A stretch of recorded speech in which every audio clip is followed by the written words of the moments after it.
you haven't decided on the punishment yet for the players arrested last week? No, have not. Still gathering some information, but once we do, we'll take care of it appropriately. Was it one of their cars, the car in question? I'm not going to get into any details, but once I gather all the information, we'll take care of the situation. Does an arrest count as a positive drug test with your guys' drug program? Yeah, I'm not going to get into all the details as far as that goes, but obviously I was disappointed that we had some players get arrested, but it'll be taken care of. So minimum probationary status? Like I said, I'm not going to get into. Look, before all that happened, how were they as kids in your program? Did they stay out of trouble, or was there anything in the past? I would say that our whole team has done an excellent job. Just being good citizens. Good in the classroom.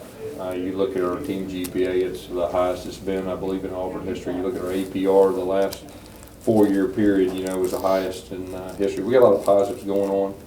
So anytime something like that does happen, obviously it's disappointing. But we have a bunch of fine young men, in our program. Obviously, the laws on marijuana are changing throughout the country in different states. I mean, where do you kind of stand personally on the Well, whatever our policy is, that's what we're going to follow.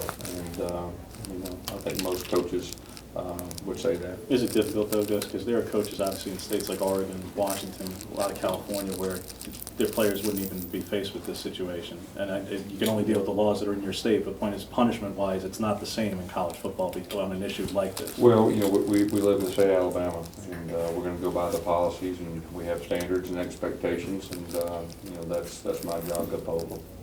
Yes, the satellite cam gets repealed. Just for you guys, just talk about kind of the process. Did you have some plans already in place for that, just in case? We did have some plans already in place, and but this is kind of a new thing for everybody. We're trying to figure out what's best for Auburn.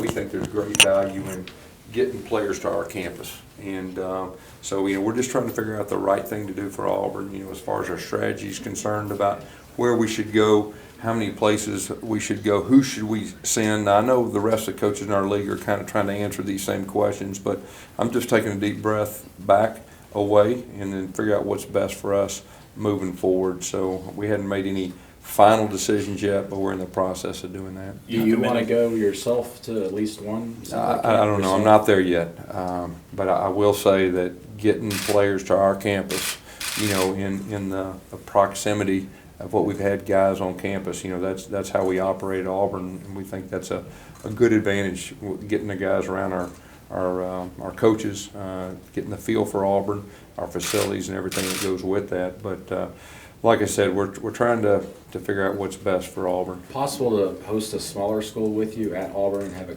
quote-unquote satellite camp on your I campus? think there's been a lot of discussion with our staff, and we've thrown around a lot of different ideas, and we're trying to figure out what these other schools are doing too. So I just think right now there's some time of a little bit of uncertainty, not just with us, but with all the teams in our conference right now, just figuring out the best strategy for each school, and that's what we're doing right now currently. You guys have always, and Auburn's always had a recruiting base, Florida, Georgia. When you have Atlanta, you have Miami, some of those spots. How important is it to kind of stay true to that and not try to stray so far away from things? Yeah, we're going to stay true to who we are. The Alabama, Georgia, and Florida. Those 3 states we hang our hat on now. Every now and then we'll go out with a specific relationship or specific player, but those are the 3 states that we're going to make our living in, and we're going to spend most of our time. Would you be interested in Cincinnati, because Tuberville has indicated he'd be open to it, and obviously got Prince Salmons? We've thrown around a lot of different ideas, like I said,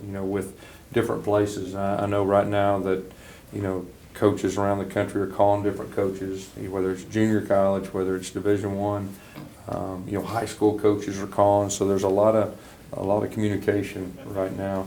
But like I said, we're just not ready to say exactly what we're going to do. Hopefully in the next week or so, we'll kind of zero in and figure out what we need to do. Coach Horton said that you didn't want to kind of go out west or up north. Who's that? Coach Horton the other day. And is that because you don't want to lose focus? Like you said, you want to stay in the region. Why would you be against kind of maybe seeing somebody that you wouldn't have seen otherwise, trying to camp out? Well, that is some conversation. But at the end of the day, we're going to stay true to those 3 states. But there is some possibility of us exploring a little farther out, but we've not made any final decisions yet. Would that kind of thing be if you took a buckshot approach of sending the assistants separately as opposed to all 9 in one? That's something we've talked about. Gotcha. Yeah.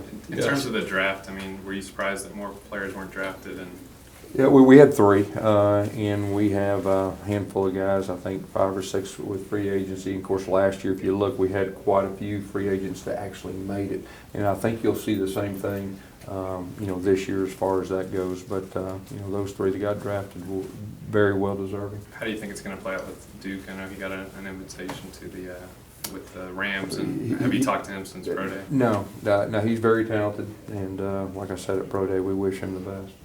As you told ESPN a couple of weeks ago that you felt like you were a CEO, that you're not a CEO. It's the last year. Yeah.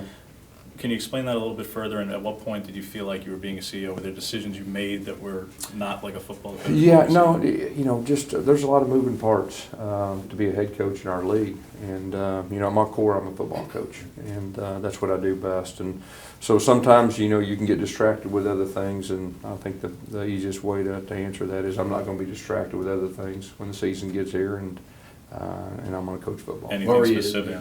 Any specific distractions? Well, there's being a head coach at this level. There's numerous things, but I'm going to be a football coach. How do you shield yourself from that when you've got an entire program? Well, I think we're going to run it, and we're going to run it very well. But I think as a coach at a big place, you learn, and obviously that was a learning experience. Obviously, last year wasn't up to our standards. And you evaluate things as a head coach, and you try to not make the same mistakes twice, and we're not going to do that, and I'm not going to do that, and we're going to be better next year. When you sit back and you think back to last season, what are 1 or 2 things you wish maybe you would have done differently? Just really the main thing is be a football coach and do what I'm good at. What are you good at?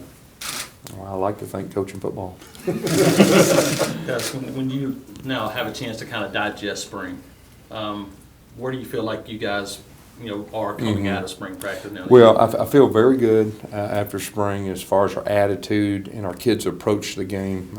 Our defense, they improved a lot. They were having fun playing the game. There's a lot of carryover from last year, and we finished pretty strong on the defense side of the football. We have some depth, and I think that's very important.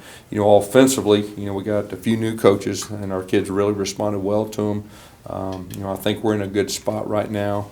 Knowing what we have, knowing what we need to work on. And offensively, there's going to be some young guys come in and make an impact. And really looking forward to it. I really like our kids' attitude, and I really like our staff's attitude, too. I mean, all on the same page, moving in the right direction, same direction, and it's a lot of fun. So are you still looking at the possibility of upgrading your roster with transfers during the next couple of months? That is a possibility. We'll see how everything goes. When will Woody Barrett be on campus? We're hoping at the end of this month, and we're hoping that those freshmen, they're all in line right now to be at the end of this month and get a full summer under their belt, the working out and everything that goes with that. And we've had very good success the last 3 years with guys being eligible, and we think we're in a good spot right now to have everybody with us, and that's a big advantage, when you can have your freshmen there. Do you feel good about the last summer. test he took, Woody?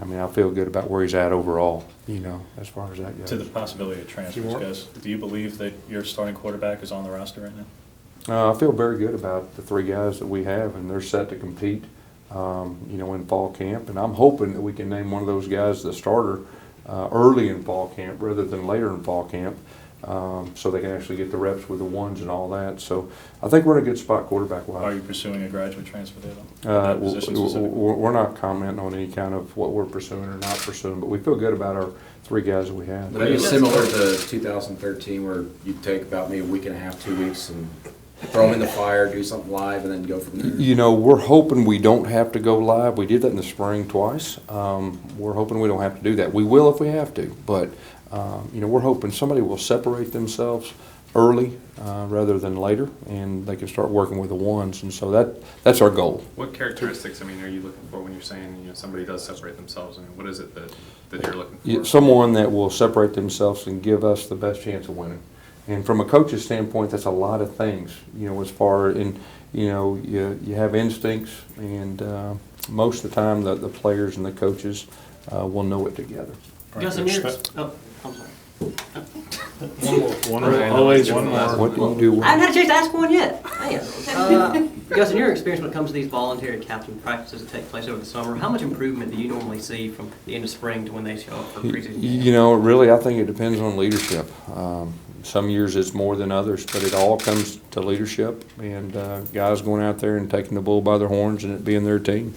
All right, Coach. Thank you.